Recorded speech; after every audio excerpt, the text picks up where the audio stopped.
Chapter 3rd, exercise 3.2 and 5th A question. A part of the 5th problem. Is it possible to have a regular polygon with the measure of each exterior angle as 22 degree? तो हमने यहाँ पे कल angles की बात करी थी. हमने बोला था अगर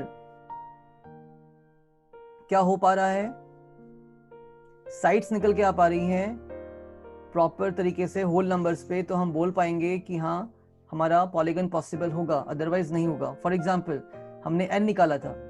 यस, n का मतलब क्या था यहाँ पे 360, दैट इज एक्सटीरियर एंगल का सम upon each exterior angle that is 22 degree.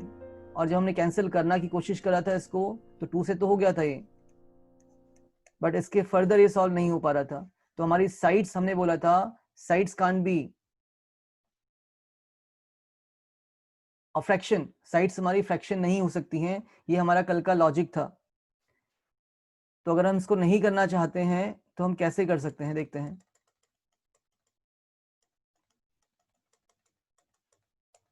Okay, we know that the sum of the exterior angles of all polygons is 360. हमें पता है कि एक्सटीरियर एंगल्स कितना होता है हर एक पॉलीगन का, दैट इज 360. ठीक है, एक्सटीरियर एंगल्स की बात कर रहे हैं. And in a regular polygon, each exterior angle is of the same measure. Therefore, if 360 is a perfect multiple of the given exterior angle, then the given polygon will be possible. कहने का मतलब क्या है कि अगर हमारा exterior angles का सम 360 हो रहा है, तो जो हमें गिवन एक्सटीरियर एंगल दिया है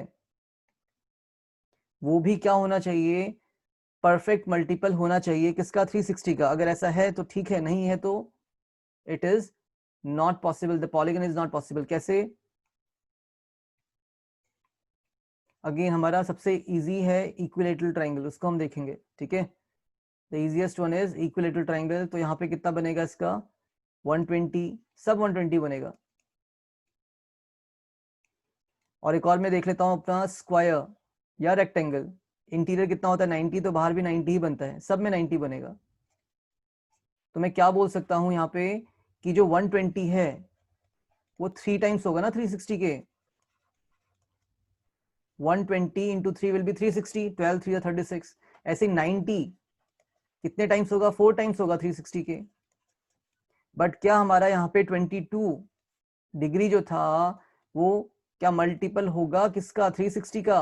no, it can't be the multiple of 360. तो ये आपका सेकंड रीजन हो जाएगा कि अगर हमारा पॉलीगन बनना है, रेगुलर पॉलीगन बनना है, तो उसके लिए क्या होना पड़ेगा?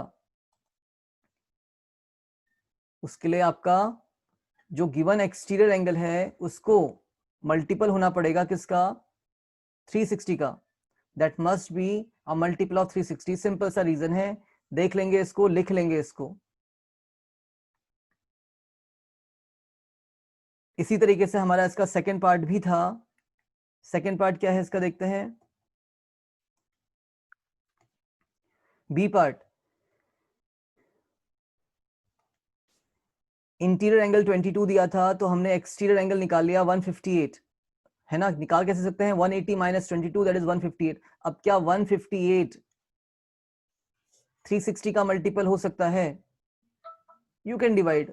360 को 158 से डिवाइड करेंगे तो ये डिवाइड नहीं होगा, तो हम क्या बोलेंगे? ये मल्टीपल नहीं है.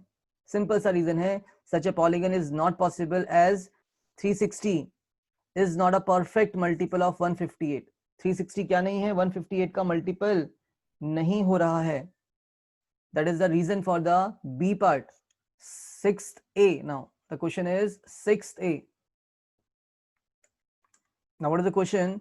What is the minimum interior angle possible for a regular polygon and why? क्यों? तो पहले तो ये बताइए कि रेगुलर पॉलीगन सबसे लीस्ट साइड का क्या हो सकता है? क्या एक साइड का आप पॉलीगन बना सकते हैं? ये एक साइड रही, पॉलीगन नहीं बनेगा. n equals to 2, क्या 2 साइड का पॉलीगन बन सकता है? तो नहीं बन सकता, ये ओपन ही है, क्लोज नहीं है. तो हमें एटलीस्ट 3 साइड्स चाहिए टू मेक अ पॉलीगन. पहला पार्ट तो इसका ये है लॉजिकल पार्ट कि हमारे पास सबसे कम साइड का, लीस्ट साइड्स कितनी होनी चाहिए ताकि पॉलीगन बन जाए? तो 3 साइड्स चाहिए. It can't make a polygon, it can't make a polygon. फिर बात कर रहा था रेगुलर पॉलीगन की, तो हमारे पास इक्विलेटरल ट्राइंगल होता है 3 साइड्स का, है ना, ये रहा. अब इसी में हमारे दोनों आंसर्स हैं, इसी में हमारे दोनों आंसर्स हैं कि आपका मिनिमम इंटीरियर एंगल कितना होगा. तो बताइए कितना होगा? 60 डिग्री. ठीक है. अगर मैं बात करूं 4 साइडेड फिगर की, that is a square which is a regular polygon, regular quadrilateral. यहाँ पे n इक्वल्स टू कितना हो रहा है? 3 हो रहा है. यहाँ पे हम n इक्वल्स टू 4 कर रहे हैं. बस इतने ही दो फिगर्स देखेंगे. तो स्क्वायर में क्या होता है? All the interior angles are of 90 degrees. सब 90 के होंगे. ये भी 90 का होगा, ये भी 90 का, और ये भी 90 का होगा. तो हमें पूछ रहा था मिनिमम इंटीरियर एंगल पॉसिबल. तो क्या 90 मिनिमम है या 60 मिनिमम है? The minimum angle is 60 degree. 90 कैसे हो सकता है? 90 तो बड़ा हो गया उससे. और जैसे जैसे हमारे साइड्स बढ़ते जाएंगे, n इक्वल्स टू 5 होगा, n इक्वल्स टू 5, तो हमारा इंटीरियर एंगल और बड़ा हो जाएगा. कितना हो जाएगा? ये हो जाएगा आपका 540 अपॉन 5, 108 होगा. ये कितना होने वाला है? 108. 5 1 5, 5 8 40. समझ में आ रहा है? बस हमें दो फिगर समझने हैं अपने. सबसे कम साइड का फिगर कौन सा होता है? Least possible polygon is for n equals to 3, that is triangle, and that is your equilateral triangle. n equals to 4 is your square, that is your equilateral, sorry, regular polygon, regular quadrilateral. Now 60 degree हमारा interior यहाँ पे आ रहा है और यहाँ पे 90 degree आ रहा है. तो कौन सा मिनिमम पॉसिबल एंगल है इंटीरियर? तो 60 डिग्री हो गया. तो फर्स्ट आंसर का हमारा, फर्स्ट क्वेश्चन का हमारा पार्ट का आंसर कितना है? 60 डिग्री है. लिख सकते हैं the minimum interior angle is 60 degree for an equilateral triangle. Equilateral triangle. ठीक है. दोनों फिगर दिखाइएगा. और ये हमारा रीजन पार्ट बस इतना सा ही है, इसका ए पार्ट. ठीक है, ए पार्ट हो चुका.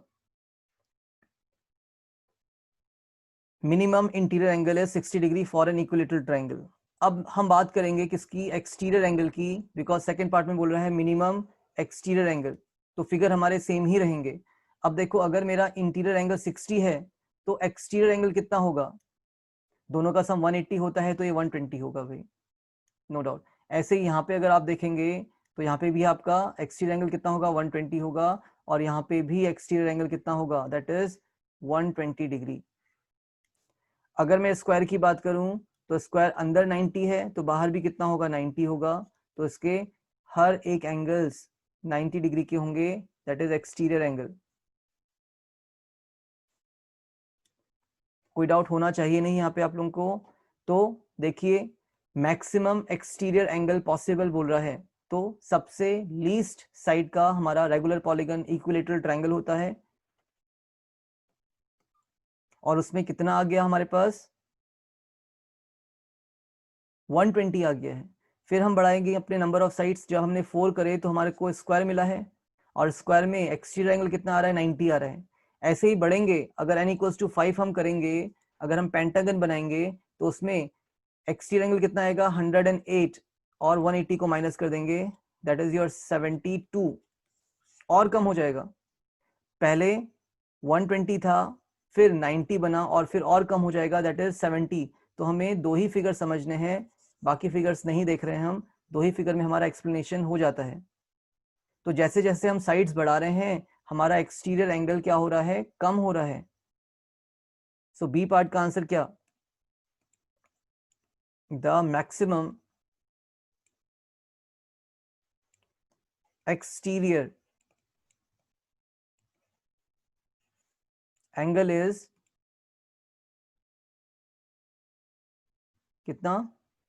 120 degree again for an equilateral